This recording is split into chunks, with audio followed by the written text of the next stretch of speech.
Next, let's talk about the long-term benefits of chiropractic adjustments.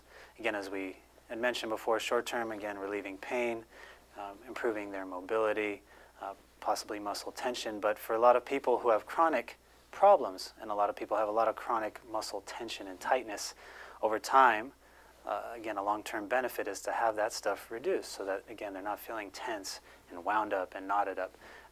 They have more of a relaxation, full body. Additionally, systemically, as we've kind of mentioned before, people notice over time that, again, other systemic things that they didn't even think came into the picture start to clear up, such as things like asthma or congestive breathing or maybe digestion, some of these kinds of things. We also see just kind of a lot of people say that they sleep better. They have more energy during their day. They have better ability to withstand the daily rigors that they put upon themselves, whether it's from their job or their hobby or a sport that they play.